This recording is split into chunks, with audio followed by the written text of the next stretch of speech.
Welcome back to the channel, you guys, and today, because American Thanksgiving just happened, so happy Thanksgiving to all of my American viewers and friends out there, I am going to challenge myself to come up with many, I don't know how many, different Thanksgiving leftovers that can be used outside of just like reheating them. So throughout this video, I'm just going to show you what I've created. I'll kind of explain the recipe and we'll see how many I can make.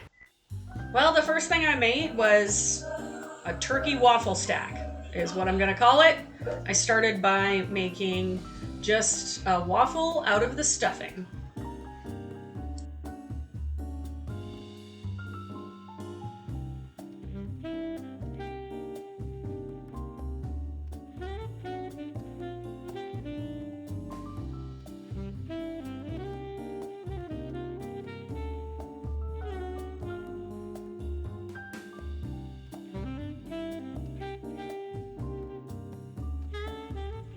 Once the waffle was done and crispy, I just pulled it out of the waffle maker. Careful for your fingers, it's gonna be hot.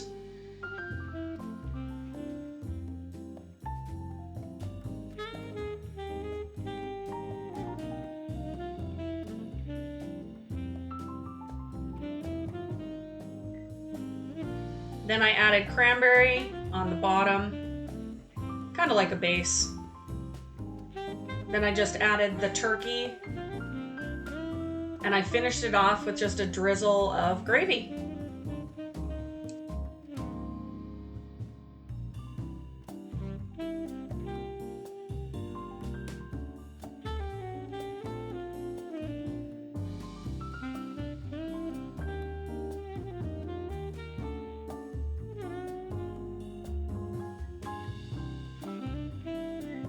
The second thing I tried to make, or decided to make, I don't again have a name for, but I'm just gonna call them mashed potato balls. And I just started by putting the stuffing into a bowl and then diced up some turkey and added that to the bowl as well.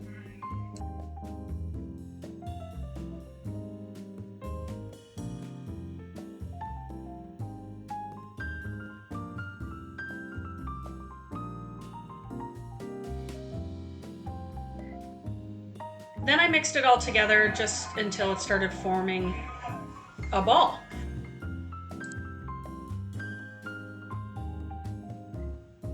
Now to create the actual mashed potato balls, I took mashed potatoes, just a scoop, laid it in my hand, pressed it out to make more of like a pancake type thing in my hand, added that stuffing turkey mix that we had just made, placed it in the middle of the mashed potato, and then just kind of slowly using my hands to move the mashed potato so that it covers all of that stuffing and turkey.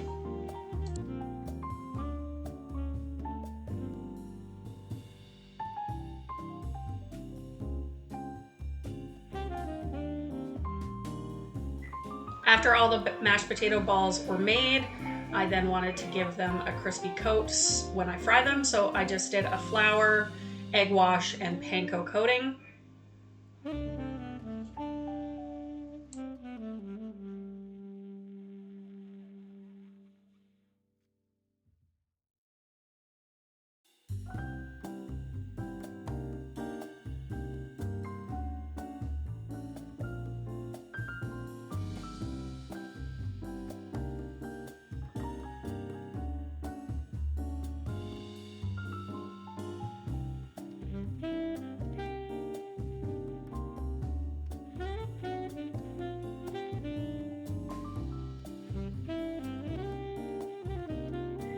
And because I own an air fryer, I air fried them at 475 preheated until they were golden brown and crispy.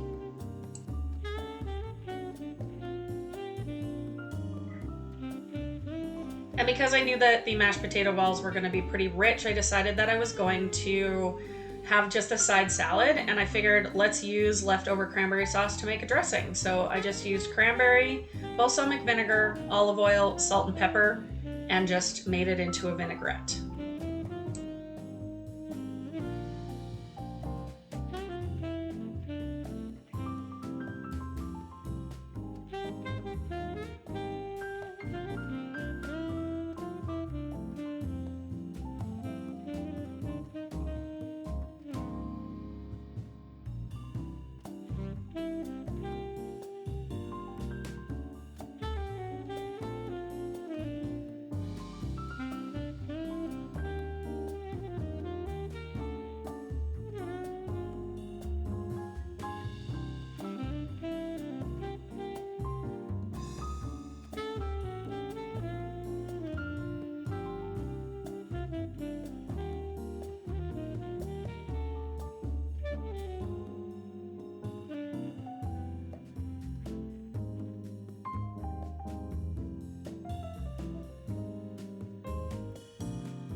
Once the mashed potato balls were nice and crispy, I just plated them with that salad and a side of gravy. This is probably my second favorite. I was really craving a sandwich this day, and I am a huge fan of like the Monte Cristo sandwich, so I thought I would make a makeshift of that. So I sliced up the turkey deli style and had sourdough bread at home and decided to use that, and I kind of just layered it the way I like it. So I had mayo, cranberry, and I had purchased Gruyere cheese a while back and decided that because it was nice and sharp, I could utilize that in this sandwich, and it turned out really well. I do have to say though,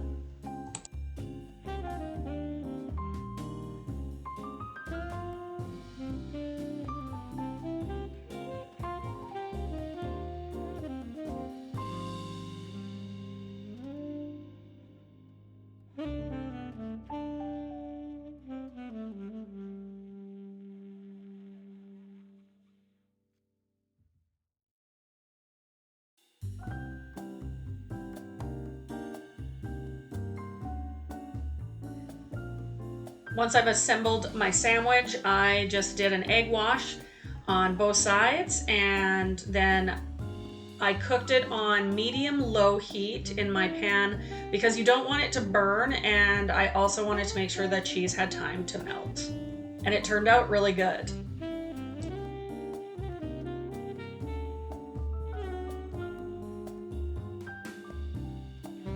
I served it with raspberries. It was perfect. And then the next day for lunch, I was still craving kind of a sandwich, but I didn't want to make the same kind of sandwich, so I thought I would make like panini style wrap of some sort. I took turkey slices again. I had brie cheese on hand, so I sliced up that, but you can use any soft cheese that you would like. Started with mayo and cranberry sauce on the bottom, and then you just layer it up just like a sandwich or any wrap that you would like.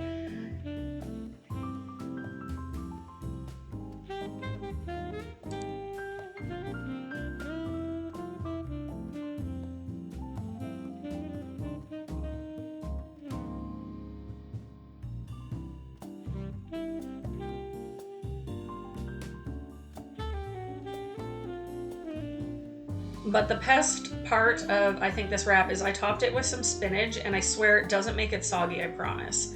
But then you're just gonna fold it like you kind of would a burrito, wrap it really tight, and the key here is that when you do place it in your pan or a panini press, that you are doing seam side down, because you want that to form the crust first.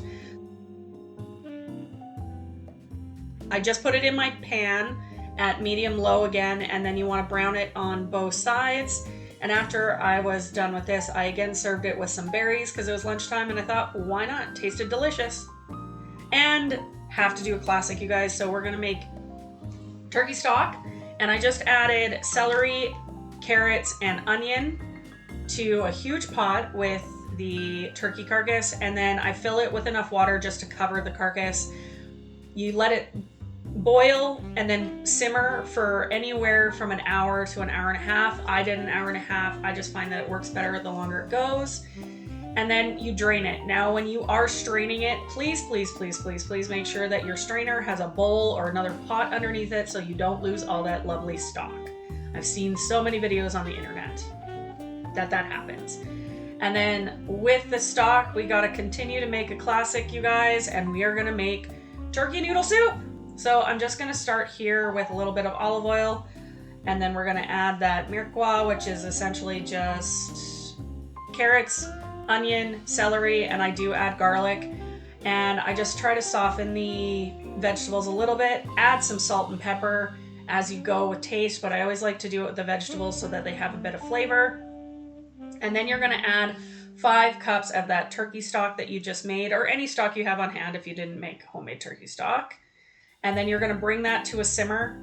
Once it comes up to a boil, you will add 1 cup of noodles of choice, whatever you would like or have on hand, and then you cover it until the noodles are cooked. Once everything is done, you add in leftover turkey, I always add in sliced cabbage just because I think it adds some more vegetable to it.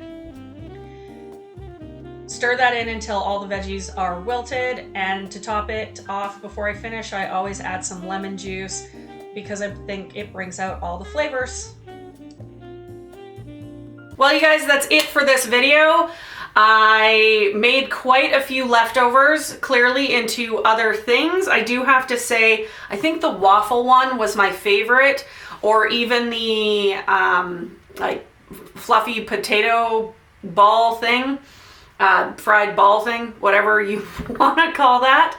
I think those two were my favorite. A couple that I did also want to do, but I ran out of leftovers, shockingly, is I wanted to make like a spring roll Thanksgiving thing. So I bought wonton wrappers, and I was just gonna add like piece of turkey, some stuffing, and maybe a little potato in there, or whatever you want to do, roll it up and then air fry it and or deep fry it. And then with the dipping, I could either have the gravy and or cranberry sauce. Another one I was thinking I would do is essentially make like a Thanksgiving dinner leftover shepherd's pie. So, take whatever vegetables you kind of had, chop up some turkey, add the gravy, mix it all together, put it in the bottom, top it with leftover mashed potatoes, top with cheese, bake at 350 until the cheese is bubbly. I thought that might be a good leftover. But if you guys have any other Thanksgiving leftover ideas that you've ever used, put them in the comments below because I'd love to try them out next year. Seeing as you got to the end of the video, make sure you hit that subscribe button if you haven't yet. Turn on that notification bell so you never miss a video. Give this video a thumbs up because it does sure help me out. And that's going to be it for me. So again, happy Thanksgiving to all of those Americans out there that celebrated on Thursday. And when life feels gray, let's find the black and white balance. Have a great week, you guys.